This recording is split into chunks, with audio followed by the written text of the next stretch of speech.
This is E&P Reports, a vodcast from editor and publisher. Since 1884, the authoritative voice of news publishing. And this episode sponsored by IQ Audience Plus by Town News. Consumer revenue has never been more important. Digital leaders at media organizations worldwide understand the need to accelerate its growth now. Plus, traditional one-size-fits-all paywalls aren't the answer. They're blunt instruments that treat all visitors the same way. IQ Audience Plus is a smart, dynamic metering solution that empowers media companies to maximize revenue by identifying key audiences, seeding engagement, and growing membership and subscriptions. Supercharge your consumer revenue, grow engagement, and bolster your advertising income now with IQ Audience Plus. Visit townnews.com EP today to learn more. And hello once again, I'm Mike Blinder, publisher of E&P. If you're perceiving value from our weekly vodcast series, E&P Reports, by all means, feel free to subscribe to the podcast channel you're on right now. If you're watching us on YouTube, there is a subscribe button just below the screen. To the right, a bell. If you click that, you will get an alert each and every time we upload a new episode. George Floyd's tragic death was 1 year ago, and the newspaper that broke the story to the world was the Minneapolis Star Tribune. Now, you should go to editorandpublisher.com and read the June 2021 cover story, where E&P's editor-in-chief, New Yang, does an amazing job giving an in-depth view for what it was like for media to cover this story over the past year. But I wanted to amplify that story with this episode of E&P Reports by examining the culture of the newsroom during that year at the Star Tribune. How did they manage the team remotely during another crisis, COVID-19? How did they deal with the death threats, the rubber bullets hitting the cars? And how did they deal with all that national attention and all that pressure when their job was just to do good journalistic reporting? So let's look at the backstory of what it was like to cover the George Floyd incident, the full year, by talking to, right now, Star Tribune editor and senior VP Renee Sanchez, managing editor and vice president Suki Daruddin, and newly appointed assistant managing editor for diversity and community, Kendall Harkness. What a great team. Thank you so much for joining us today on E&P Reports. Renee, I just got to start with you. I don't know why, because I was reading the quotes in the story, but I was mentioning when I had your head of sales on a recent webinar here at E&P that I had spent time consulting you guys decades ago. I was working with Roxanne when you were just launching your website, helping them to monetize it in my consulting days. And I used to joke about Minnesota nice. I mean, I would sit in my hotel room in downtown Minneapolis, look down and see two cars come to an intersection. And then one guy, what doesn't move is he's trying to wave the other guy. I think, no, you go first. No, you go first. There's that stigma that, you know, Minnesota is just a wonderful place that would never go through something like this in a year. Did you find that in any way, shape, form, or size odd that Minneapolis would become the center of a story like this, or not? I hope you don't mind the question, but it just seems to me that for a year, the world has been watching the city of Minneapolis. Yeah, I mean, I think, I think things like that can be true, but they also can be just as false. And I think there's a lot of evidence that a community like this demonstrates strong community feeling and civic ethic. But long before this horror occurred, our journalism had pointed at these endemic problems in the Minneapolis Police Department, in broader questions of race in the Twin Cities in Minnesota.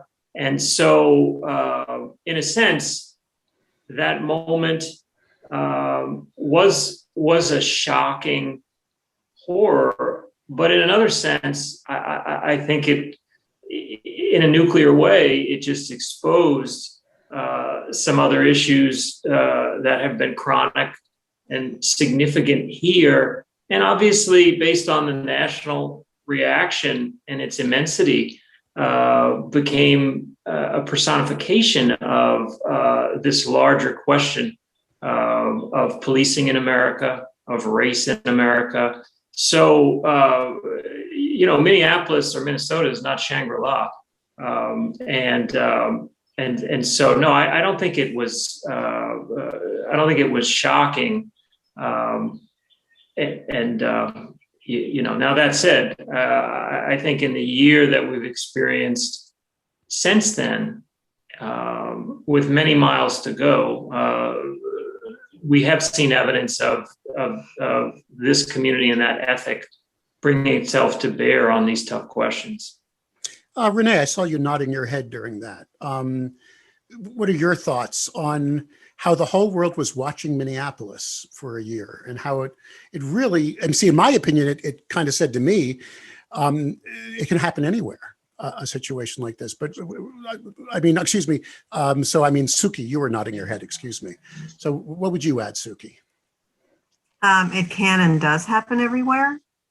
I think the fact that we were in the middle of a pandemic, that there were witnesses to this killing who voiced their opinion, who expressed their dissatisfaction, who put it out on social media, helped that story spread and helped people around the country and around the world connect with it. I think the fact that our community and our leaders stood up and said, this is not what we want, helped bring more attention to this. But this can and does happen everywhere. There you are. Kendall, your position is brand new, correct? You've been with the Star Tribune for a long time, but what I read is through this year, a new position was created for you. Am I correct? What is your title That's now? correct. So my title is Assistant Managing Editor of Diversity and Community. And go ahead. It started in October. Did you think that there would be a need for one 10 years ago, or did you see this coming? And how would you say, what is your position and what is your goal? What do you do now as the Assistant Managing Editor for Diversity and Community at the Star Tribune?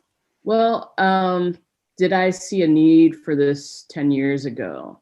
I think there was probably always a need for it. I think that we've called this position many different things before, but it probably had never had the focus on sort of diversity and equity that this one does. So I think that, with this new job, I've got three things that I tend to look at: hiring and recruiting, who is coming to the Star Tribune, which voices are we adding? Then retention, how do we keep people, once we get a diversity of people in the newsroom, a diversity of voices, how do we keep them here? How do we make that place feel like home, where they feel safe and empowered to be who they are and talk about what they feel and bring all of themselves to work?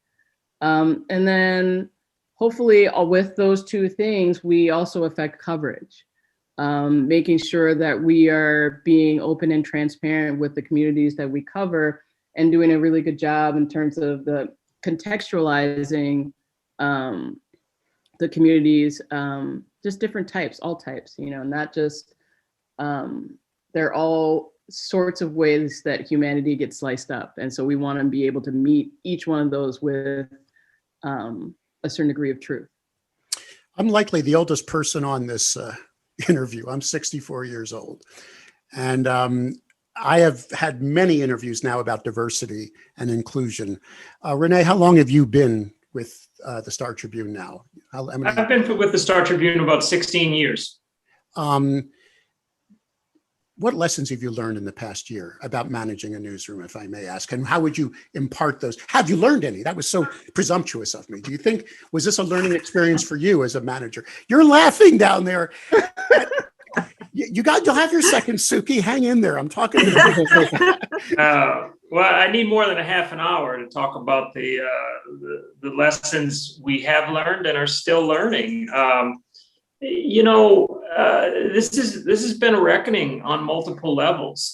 It's been a reckoning as to how we have to dare ourselves to cover this community in a deeper and more sustained way. It's been a reckoning on listening. I think a real pitfall in leadership, because you have to talk a lot, and part of leading is talking. I think one of the lessons of the last year is to shut up and to listen longer to what people on your staff are saying, people in the community are saying, to have the humility to think hard about what you may be missing in terms of coverage. And just the lesson that have no illusions about the hard work that any metropolitan area has to do on questions of race and equity in the corporate sector, in schools and policing. And, that we come to work with a mission, and shame on us if we don't pursue that mission now with all the vigor that we can create and sustain. And so I think, honestly, Mike, it has been a remarkable experience of reflection, and has demanded, a tremendous amount of ongoing humility to hear uncomfortable truths and perceptions, and to sort of wrestle honestly with them. And for example, Kendall and I are practically talking every day now about these nuances and how both internally as a newsroom culture and externally as a mission-driven organization, we can live up to our responsibility. All right. So, Suki, I saw you nodding. And how would you describe the past year, and what's happened to you, and what transformation, if any, have you had in your way of thinking of managing a metropolitan news operation? I don't think you can be a journalist, could have been a journalist over the past year and not changed or been affected in some way. First, we're working mostly remotely during one of the most difficult times in this community's history. And we are trying to come together to do justice to the stories that we're reporting, and to also work more effectively together. So our mission, with Kendall's great help, has been to be more collaborative, be more candid, communicate more effectively. From the moment this story happened, Kendall in particular was among the key editors, helping to create a sense of sort of a safe place for us to talk about the work we were doing, and to raise questions with each other and help each other make sure that our report was solid, and that we had fidelity to the truth and to community. And that's made for a lot of difficult conversations in the newsroom. And, you spoke of Minnesota nice. Some folks in this area and some folks in this industry can be sort of passive aggressive, but this isn't a time for that. This is a time for being upfront about the kind of journalism we want to do and the kind of journalism we aspire to do. And if we don't reach those goals, to talk about it and to try and improve every day. And so I feel like we've actually, despite the fact that we've been all separated and are mostly coming together in our little laptops, I think we've improved at least the candor of our communication, I think, over the past year. And it's with our audience at the center of that. Kendall, you were part of the story this before you were promoted, right? I mean, you helped shepherd this story. And let's be very clear about something. Unless I read the facts wrong, because anybody can read the story in E&P right now, and it's a wonderful, well-written story by our editor-in-chief did this one, Nu Yang. But this story was broken, or at least, how should I put the discrepancies between what the police department was saying and what was on the scene was broken by your newspaper. Is that correct, Kendall? You were the ones that started this whole thing. Yeah, we were. I think, all hats off to Labor Janney, who is relentless in the way he covers the community. And I think it's more, and the way I love in terms of his example is the fact that he is very transparent in his reporting, right? So he's going to say when he doesn't know something, or he goes that extra mile to, not just go to the press conference and report what one side of the story is, or what the official take is. He is going to go to community. He's going to say, like, well, they did say this, but they didn't, there is a discrepancy. The police are saying this, but, we have this video, we have this that says something else, and then allows the reader to make up his or her own mind about where the truth lies. And I think that's important. I think that as journalists, I think we tend to feel like we know all the things. Yep. And we use our platform to say that we know all the things, and sometimes we just don't know. And I think it's important in terms of the trust of community to be able to say we don't know. Labor, am I saying that right? Labor Janney, correct? Yes. Yes. Labor, how old is Labor? How many years? How seasoned? 30s, right? Okay, yeah, so he's at least a decade in. Okay. Yeah. He's covering this issue. I was so impressed with how he broke this, because he just as Kendall said, he did not immediately run to the mountaintops and scream, rant, and rave there was an injustice. He managed to put on that amazing thing that a journalist can do, which is those rules of sourcing and making sure that it was accurate and trying to maintain both sides. So when you broke this, you really weren't taking a slant, correct? And that must have been difficult for you guys in management. I see you shaking your head there, Suki. What do you agree with me? I mean, you took a very journalistic stance to this, correct? Yes, I mean, from the very beginning, and Labor led the way. What do we know? What do we not know? What do we still need to find out? And those questions consumed us. And so he was joined by dozens of other journalists in the early hours that morning, and editors. Unfortunately, we had been through similar situations involving police killings, and so we knew the questions. We knew where to look. We had reported on the context. We knew there were lots of angles to this story and lots of questions, and so that's what we pursued, was the answers and more questions, as opposed to and the story grew so fast that not only were we pursuing those questions, but also then covering the uprising. For lack of a better expression, Renee, God operates in mysterious ways, because it could have been covered worse.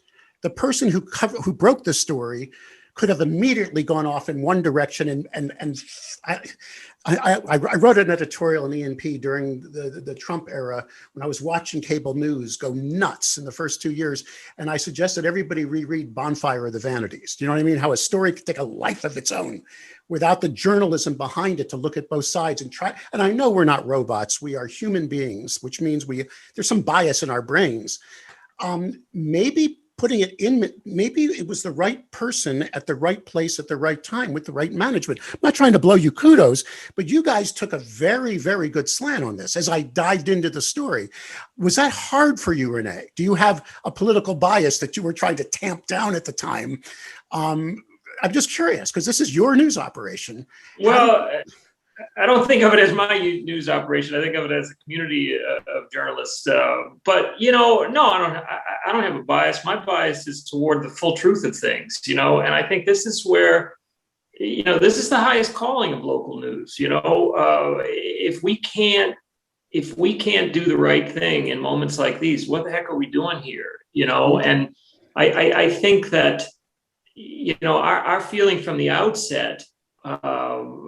Maybe not the first hour, but certainly within the first stretch of time as this was unfolded, was buckle up. This is as big as it gets, and we have to be very careful at the outset in assessing what everyone is saying, and often in these big complex stories, the full truth of things is not a 24-hour achievement, right? It's like you have got to be there day in and day out, digging collectively, individually. And so, I'm not a big believer in serendipity. I believe if you have good journalists who have a certain ethos, you make your own good fortune in a sense. And I think Labor's ethic day in and day out for us, reflective as well as many other reporters we're lucky to have, allowed us, however imperfectly, to pursue this story with the ethic you need and the tirelessness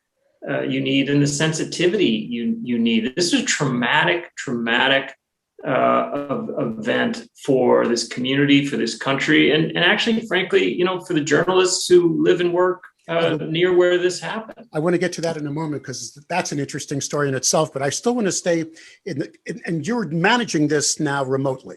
So you couldn't gather the team into a conference room and say, okay, so let me go back to you for a second here, Suki. Were there moments where you said, everybody take a breath, everybody relax, let's get back into because there must have been a lot of emotion churning that you can even feel through those Zoom meetings. Am I right? I mean, something like, and be honest, it was being fed by cable news. Am I right? I mean, both sides. It was just so much of that dialogue was going on outside of this. Well, I have to tell you, I think I spent no time watching cable news during this. Me either. No, I mean, we were working. You? We were working. And what's cable news? I'm so sorry. We were in the intense moments, we were working almost around the clock. And when you see the timestamp on all the content that was coming through, that was being managed by a vast group of editors who did coalesce in their teams meetings. And even when people were on the streets and we were worried about them, we convened teams meetings. Kendall and I would be here at night. Where are they? Why haven't they come back yet? Who's with whom? And it was intense, and we were in this space. And so, and people talked of smelling smoke in their neighborhoods or the helicopters above. People cried in the meetings. People said, I haven't brushed my teeth in 24 hours in the meetings. So we were all in our own homes. And so that became our place. And, we were very grateful for that. We thought, what would we be doing if this wasn't available? How would we be doing this? We can all make fun of Zoom and Teams, but it really helped us stay connected at a difficult and sometimes scary time at all hours of the day and night. Kendall, do you want to speak to that? Well, I was going to ask you, Kendall, I just heard something fascinating from both Renee and Suki was Tucker Carlson And Rachel Maddow played nothing into your psyche at this time. You weren't watching the battles of the evening newscast. And I'm just saying, and the morning Joes and all that and more. Is that true, Kendall? You guys were all not breathing any of that. You were living in your own world, trying to just report the truth. Yeah. I mean, there was really no time for that. Like, if you are worried about the journalism, if you are worried about your people, that's what you're concentrating. It's what you're putting your time into. What other folks from the national news organizations were doing and saying was irrelevant at that point. Wow. It really just made sense for us to, I mean, we're the hometown paper. We need to show up for our people, not just the people who work with us, but for the community that we work for. And so, yeah, it was Suki and I and a handful of people would be on a call until 2:00 in the morning. So there was no, we took a nap and then we got back up and went to the next meeting, right? And it is about, like, when you're in these meetings and when you're on Zoom and trying to coordinate and making sure that people went home when they were supposed to. I mean, we had a lot of people on the ground. And what people don't realize too is that we were not just dealing with one city or one location. We were dealing with 2 cities and usually 3 or 4 locations with people moving. And so we had to coordinate, making sure people stayed together. And there were safety issues. Yeah. Let's get into the safety issues. One of the things that that I'm so glad that New discussed and asked was, you guys had death threats. Am I right? I mean, you not only that, you had a reporter whose car was shot at by rubber bullets. Yeah. And we had at least 6 or 7 of our journalists who were in the field reporting on the unfolding events. Some were threatened, some were punched, some were hit by rubber bullets. Yeah, windows smashed. So it was something. I mean, it was really startling. We had to rally to make sure everyone had the full protective gear, and that we were switching our protocols on safety day by day. But yeah, absolutely. I mean, this was a moment where a lot of our journalists, to bear witness to this in the right way, had to summon a lot of admirable courage to report this story in full. But I think, and is it right, Kendall? About 6 or 7 people were. That's right. Fortunately, no one was seriously hurt, but we did have about a half dozen or so journalists wounded in some physical way. Did you have a journalist wrestled to the ground? Was that your operation by the police and forced down on the ground? Was that the Star Tribune? People were ordered to the ground. I don't think any of our people were wrestled. So it was amplified differently in the cable news sphere. I mean, maybe. Well, it could be that other journalists were. I mean, there were a lot of episodes of conflict between reporters and photographers and police. We did, in the more recent demonstrations in the killing of Dante Wright, which was happening during the trial of former Officer Chauvin, there was more disruption, and one of our videographers was struck in the hand with a projectile from the police, and he required surgery, and he is still not able to use that hand. He's still healing. And everybody stepped up to the plate. I got to ask you this. Back to you, Renee. You must have had some meetings either via Zoom or called in to the senior management, lawyers, look at this whole thing. How was management behind you? Were they behind you 100%? Keep going, keep going? Oh, yes. I mean, I think, Mike, one of the important points to this is that, a newsroom is only as strong as its sort of company and ownership allows it to be, right? And we're quite fortunate here. Our ownership, our publisher, they know that the most self-defeating thing that we could do is to constrict or limit the newsroom. And so we had tremendous support. We had tremendous legal support from someone we work closely with, Randy Lebedoff, who's our company counsel, but the publisher, our board, our ownership, all very supportive of the work at hand. And I think, if there's a broader point to make here beyond our experience that might be of interest to the wider audience you all have, is that, is there anything more of a stark example of why local news matters, why it has to be supported, why the right values are imperative? Because our situation May 25th of last year and since could be anyone's tomorrow. And you're failing your community. And if you don't have that sort of support for resources and a formidable newsroom. But it should be obvious that thousands of these stories were never reported. Because they could be tamped down, a publisher could get a call from a mayor or a commissioner of police, do me a favor. That was not happening. Excuse me? No, that wasn't happening. But also we have the resources. Some other communities might have had the same intent, but not the resources that we have. When we think about the people that we were working with, reporters, photographers, videographers, web producers, social media, digital design, print design, copy editors. We still have a copy desk that was looking at everything that we did and checking everything that we did.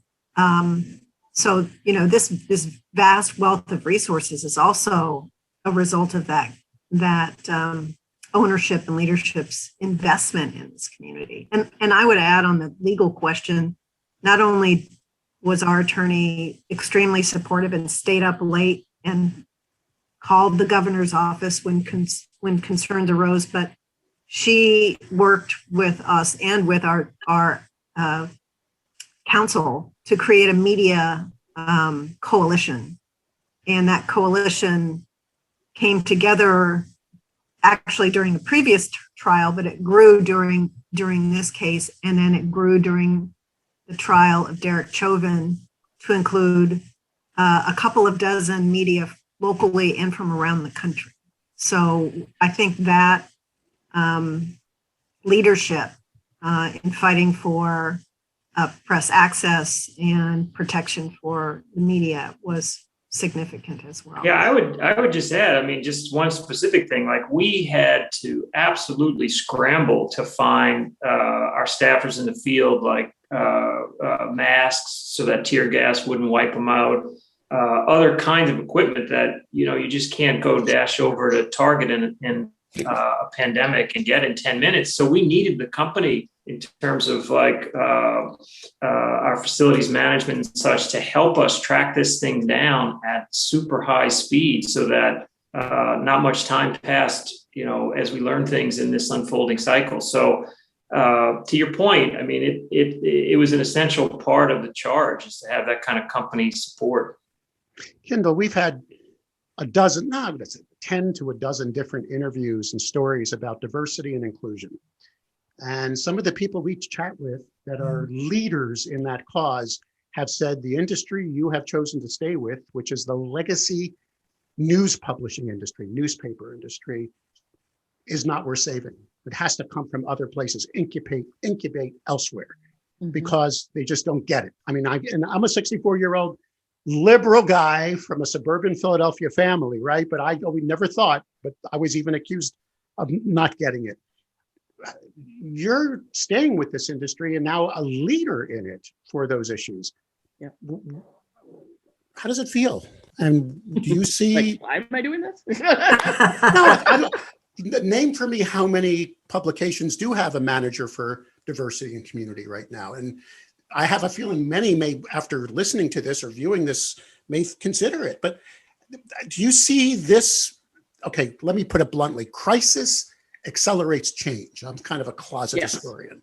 Yes. I've always said that. COVID created massive change. People now have, as you just said yourself there, Renee, a desire for local news has increased even through COVID. And people have seen the need for local news creation and not news and helping us survive. You had your own crisis for a year. Look where your business is a year later. Kendall, how do you feel? Are you bullish on this industry? Do you believe it will change and stop being an industry of I hate to say it, but white men for centuries? Yeah, I always say that I sort of introduced my job and myself, and I said, well, yeah, I am trying to shift a 150-year-old news organization towards equity. That's my job, or that's all of our jobs, right? Yeah. So yeah, like it's a long slog, right? And I think that I personally believe that with the growth of those other sort of incubators and coming into and getting stronger, right, will help legacy newspapers see the value. And then I always think that too, like, it is imperative for our survival as legacy news organizations to make this change. I believe we don't survive without it. So that is why I stay, because I feel like we have a chance at making change. And with the momentum of this crisis, if there can be structures built to sort of help us and guide us to a place, I think that momentum can carry us. So the momentum of a crisis, we build structure, and hopefully that structure will carry us forward. So that is the plan. Will the plan work? I have no idea, but I'm willing to try, because, again, like, I've worked at the paper for 20 years or over 20 at this point. These are people I care about. This is a community I care about. So I'm thinking holistically. If I can bring everybody up to speed and caring about each other in a way that's honest and authentic, I think we get to the diversity part. If they're seeing each other and talking to each other in a real way, then diversity gets better. That's my hope. I'm reminded of the old joke: how many psychiatrists does it take to change a light bulb? And the answer is one, but it has to want to change in the first place. I got to ask this last question, Renee. Is there a book coming? Are you reading? I don't have any time for books, Mike. No book out of me. I mean, we're trying to, in a sense, our daily report, digital and print, is we want the depth of it, and we want it to be compelling enough to feel like a great book. I mean, just one thing I want to add: no book coming, but here's the thing. I think is that, like, to charge into a newsroom and the rough and tumble of it and the endless questions and the we never close sensibility, you got to believe you can have impact, and we're not showing up to write to 3 or 4 zip codes, right? This is a state of 6 million people almost, and I just really believe, like, with that kind of audience or potential audience of readers, if we're building the culture within and have the conviction to dare ourselves to really produce great coverage that, in a sense, is like a book, you got a shot at real impact. I mean, real impact. I just got a letter from a reader yesterday, just so deeply thanking us for what we're shining light on. And, we get letters all the time of where we trip up, but it was just a reminder of, like, people need or should need a real deal news organization pursuing these big issues fearlessly and in a way that is unrelenting. a bunch of very imperfect men back 200 and some odd years ago wrote a perfect document and made sure that it was part of our freedom, that truth to power. I can't think of a better example than this story. Final thoughts from you, Suki. Well, I think this story in this past year represent some of the hardest work we've done, some of the best work we've done, yet also, I think, show the promise of what lies ahead, both in covering our community, creating a better, more audience-focused newsroom, focused on telling the stories that need to be told for this community and connecting more with our community. I want to thank the three of you. I know how busy you are, and for carving out this time for editor and publisher. Kendall, we're going to follow you, and I have a feeling you're going to be on a few stages when we get back to conferences, assuming that your management will free you up and let you go out and talk about it. Renee and Suki, a real honor and pleasure to get your perspective on what it was like to manage this operation through this crisis. And please, all of you, stay healthy, stay well, and stay in touch with us. Thank you. Thank you. Take care.